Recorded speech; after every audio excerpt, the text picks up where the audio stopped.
Hello everyone, my name is Sudhir Kumar. I am founder at Prime Frame. You can call me Prime also. So as you all know that I have asked resignation from Mr. Prime Minister Mr. Narendra Modi, and I still believe that he is not competent to run this country. And इस पे मैंने बहुत सारे videos बनाए और आपको same आप बोलोगे आप सेम एग्जांपल बार बार देते हो, तो मैं क्या करूँ? मैं लास्ट 10 ईयर के गवर्नेंस के बेसिस पे रेजिग्नेशन मांग रहा हूँ। तो इंसिडेंसेस तो चेंज नहीं हो जाएगा, पुलवामा अटैक चेंज नहीं हो जाएगा, अडानी ब्राइबरी केस चेंज नहीं हो जाएगा। अडानी को इतना फेवर किया, इंडिया का जो एसेट्स था, जो जितने भी एसेट्स थे वो फ्री ऑफ कॉस्ट में दे दिया हमारे प्राइम मिनिस्टर ने। एक तरफ से पैसा दिया, दूसरी तरफ से बोला ख़रीद लो, एयरपोर्ट्स ले लिया, माइंस ले लिया। तो ये सब चेंज तो नहीं हो जाएगा, पुलवामा अटैक चेंज नहीं हो जाएगा, मणिपुर में जो वायलेंस हुआ और मोदी जी हमारे प्राइम मिनिस्टर वहाँ जा भी नहीं पाए, वो चेंज तो नहीं हो पाएगा। एक लड़की नेकेड गन पॉइंट पे वॉक कराया गया, वो चेंज तो नहीं हो जाएगा, वो हमारे देश में हुआ। जो पीएम केयर फंड में जो करप्शन हुआ वो भी चेंज नहीं हो सकता। प्रधानमंत्री ने हाथ जोड़ के सबसे पैसे मांगे क्राइसिस के टाइम में और उनको सबको करप्शंस कर दिया, वो चेंज नहीं हो जाए। जो अमित शाह का जो हमारे होम मिनिस्टर हैं अमित शाह, उन पे जो केस चल रहा था, उस केस में जज की जो मृत्यु हो गई संदिग्ध अवस्था में, पोस्टमार्टम रिपोर्ट नहीं मैच किया, फ़ोन मिसिंग था, फैमिली को नहीं इन्फॉर्म किया गया, बॉडी को डायरेक्टली गांव भेज दिया गया, ये सब चेंज तो नहीं हो जाएगा, राइट? तो बट ये सब चेंज तो नहीं होगा, बट ये रिफ्लेक्ट क्या करेगा? ये रिफ्लेक्ट करेगा लीडरशिप क्वालिटी। आपको इसमें कहीं भी लीडरशिप क्वालिटी दिखा है क्या? आप बताओ मुझे। आपको यहाँ इसमें इतने सारे जो इंसिडेंसेस मैंने शेयर किया कि प्राइम मिनिस्टर रहते हुए जो पोटेंशियल होम मिनिस्टर था फ्यूचर का, उस पर जो केस चल रहा था उसको क्लियरेंस देने के लिए उसमें जज की मृत्यु हो गई, ये आपको लीडरशिप क्वालिटी दिखता है क्या? या करप्शंस, प्राइम मिनिस्टर जो पैसा मांगा उसमें करप्शंस है, इलेक्टोरल बॉन्ड अनकॉन्स्टिट्यूशनल है, राइट? उसके बाद मणिपुर वायलेंस, इतने सारे लोग मर गए, डिस्प्लेस्ड हो गए, उस पे आपको लीडरशिप क्वालिटी दिखता है क्या? कोविड मिसमैनेजमेंट, हमारे प्रधानमंत्री दाढ़ी बढ़ाते रह गए, पीएमओ से निकले नहीं, निकले एक दो बार तो थाली बजवाने के लिए निकले, हेल्प करने के लिए नहीं निकले, ग्राउंड पे दिखे नहीं। तो ये क्या आपको लीडरशिप क्वालिटी दिखता है? आप बताओ मुझे, आप ऐसा लीडर जानोगे? आप ऐसा लीडर चाहोगे देश का प्रधानमंत्री? मैं तो नहीं चाहूँगा जो क्राइसिस के टाइम में अपने बिल में घुसा रहे। मैं नहीं चाहूँगा। मैं ऐसा डरपोक प्राइम मिनिस्टर नहीं जिसके पास एसपीजी स्पेशल प्रोटेक्शन ग्रुप होने के बावजूद भी सबसे ज़्यादा फटती हो, कहीं जाने में डर लगता हो। तो बताइए, आप ऐसा प्राइम मिनिस्टर चाहेंगे? हाँ, जो अपने ही देश में मणिपुर में वायलेंस हुआ होने दिया, एक बार भी नहीं गया। इनफैक्ट गया तो छोड़ो, नेशन एड्रेस तक नहीं किया। क्या आप ऐसा फट्टू प्रधानमंत्री चाहते हैं? मैं तो नहीं चाहता हूँ ऐसा देश का प्रधानमंत्री, और मैं लड़ते रहूँगा। अब बोलोगे वो इलेक्शन जीत के आए, मैं कैसे विश्वास करूँगा? He is a fraud prime minister, he can do the manipulations, and उनके ऊपर आरोप भी लगते आ रहे हैं। ईवीएम के 100% ऑडिट्स क्यों नहीं कराए प्राइम मिनिस्टर? ताकि हमारे जैसे सिटीजन कम से कम उन पे एलिगेशन तो नहीं लगाए। हाँ, 5% ईवीएम ऑडिट्स हुए, क्यों? इलेक्शन कमिश्नर में जो वर्डिक्ट था, सुप्रीम कोर्ट का वर्डिक्ट, वो क्यों चेंज किए? ये सब लीडरशिप क्वालिटी नहीं है, ये सब एक डरपोक का क्वालिटी है। तो मैं आप पे छोड़ता हूँ, क्या आप इन चीज़ों से कॉम्प्रोमाइज़ करोगे? देश का प्रधानमंत्री वो हर एक कर्म कांड कर दिया है जो मोरल और एथिक्स वैल्यू को डाउनग्रेड करता है, डेमोक्रेटिक वैल्यू को डाउनग्रेड करता है। आप ऐसे प्रधानमंत्री के साथ आगे रहना चाहोगे? मैं तो नहीं रहना चाहूँगा। I will keep asking resignation जब तक हमारे प्रधानमंत्री रेजिग्नेशन नहीं दे देते, because I still believe that he is not competent to run this country and based on the last 10 year of experience. और उन्होंने सारा कर्म कांड कर दिया, ऐसा कोई कर्म कांड नहीं है जो नहीं किया।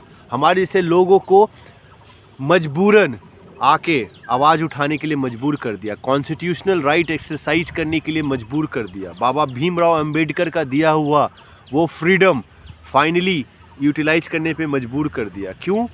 क्योंकि सारा एसेट्स अपने दोस्तों को दे दिए।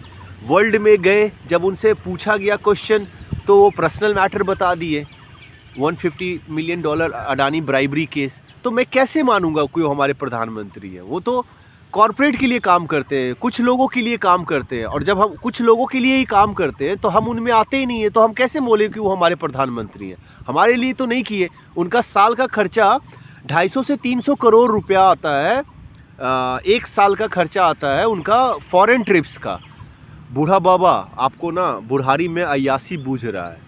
आप अगर एक साल हाथ पैर समेट के भारत में बैठ जाओगे, आपके पास पीएमओ है, पीएमओ अपने आप में बहुत बड़ा खूबसूरत है, ठीक है, इतने सारे पेड़ पौधे लगे हैं, मोर हैं, आपके कभी कभी वीडियोज मैंने देखा है पीएमओ के।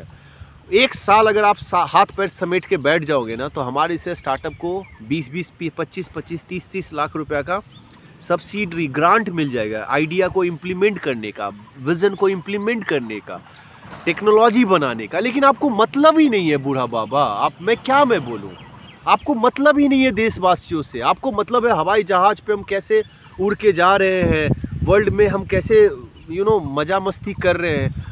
25-25, 30-30 करोड़ रुपया अपना जहाज़, अपना पायलट, अपना सुरक्षा कर्मी होने के बाद भी एक एक ट्रिप पे आप 30-30, 40-40, 50-50 करोड़ रुपया आप एक एक फॉरेन ट्रिप पे खर्च करते हो, और फिर भी आप बोलते हो कि हम और हमारे मंत्री एयरपोर्ट पे नहाते हैं। शर्म आना चाहिए।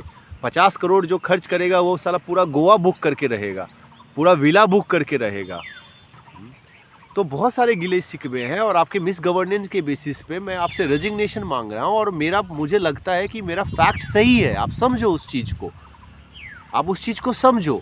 मैं ये कंसीडर करता हूँ कि you are not competent prime minister to run this country, and there are 540 MPs। आप किसी एक कॉम्पिटेंट को देश के प्रधानमंत्री बना दो जो डेमोक्रेटिक वैल्यू अपहोल्ड कर सके, राइट, जो डेमोक्रेसी पे विश्वास रखे, जो मैनिपुलेशन नहीं करे, इलेक्शंस मैनिपुलेशन नहीं किए, जस्ट लाइक अटल बिहारी वाजपेयी। वो उनके कार्यकाल में कितनी सारी अच्छी चीज़ें हुई। वो क्वाड्रिलेटरल रोड बनाया, उन्होंने न्यूक्लियर पोखरण टेस्ट किया, उन्होंने कारगिल वॉर किया। आपकी जैसा कॉम्प्रोमाइज़ नहीं किया हर जगह कि सोल्जर मर गया तो भी कॉम्प्रोमाइज़। अब आप सर्जिकल स्ट्राइक बोलते हो, मैं नहीं देखने गया आपका सर्जिकल स्ट्राइक ना, कि आप कितने टेररिस्ट को मार के आए। मैंने ये देखा कि हमारे जो 50 CRPF के जो सोल्जर है ना, वो मारे गए। और वो किस लिए मारे गए? आपके नेग्लिजेंस की वजह से। एयरक्राफ्ट का रिक्वेस्ट आप डिनाई नहीं करते, या जो एक्स गवर्नर सत्यपाल मलिक की बातों को आप इग्नोर नहीं करते, आप अपने मटर गश्ती में नहीं रहते, तो आपका 50 CRPF का जवान का सोल्जर नहीं मर रहा होता, ठीक है। आप फेलियर है, आपको एक्सेप्ट करना चाहिए। जब उनका कॉन्वॉय जा रहा था तो कनेक्टिंग रोड को ब्लॉक करना चाहिए था। आपका NSA फेलियर था, अजीत डोभाल का फेलियर था, आपने उसका भी रेजिग्नेशन नहीं लिया। हाँ, तो मैं बोलूँ, it's a leadership failure mister prime minister, and you should step down. I have not seen you, एक जगह भी नहीं देखा जहाँ पे आपका लीडरशिप क्वालिटी मुझे दिखा होगा, एक जगह भी नहीं दिखा। अगर आप भाषण बहुत देते हैं, मैं भाषण को लीडरशिप क्वालिटी नहीं मानता हूँ मिस्टर प्राइम मिनिस्टर। आप भाषण बहुत अच्छा देते हैं, आप मैनेज बहुत, आपका देश आप नहीं, आपके ब्यूरोक्रेट्स चला रहे हैं, तो उन्हीं को देश के प्रधानमंत्री बना दीजिए ना। आप कॉन्स्टिट्यूशन में एक अमेंडमेंट कीजिए कि लेजिस्लेचर को हटा दो, सीधा जो ब्यूरोक्रेसी है, जो एग्जीक्यूटिव पैनल है, उसी से एक बंदा को प्रधानमंत्री बना दो और उसी से कैबिनेट मिनिस्टर बना दो। जब देश IAS IPS को ही चलाना है, ब्यूरोक्रेट्स को ही चलाना है, तो मंत्री किस बात के हैं? मंत्री तो उन पे चेक्स रखने के लिए है ना, कि ताकि वो, मंत्री क्या होता है या प्राइम मिनिस्टर क्या होता है, लोगों से चुन के आता है, तो लोगों का ध्यान रखना उसका फर्स्ट प्रायोरिटी है, सिर्फ वोट बैंक के लिए नहीं, फर्स्ट प्रायोरिटी है। लेकिन आपने वो काम नहीं किया, आपके ब्यूरोक्रेट्स देश चलाते, तो ब्यूरोक्रेट्स को ही देश के प्रधानमंत्री बना दीजिए। आप क्यों देश के प्रधानमंत्री बने हुए हैं? आप प्रिंसिपल सेक्रेटरी को ही बना दीजिए अपने देश के प्रधानमंत्री। आप स्टेप डाउन हो जाइए, कम से कम अकाउंटेबिलिटी उसकी तो हो जाएगी।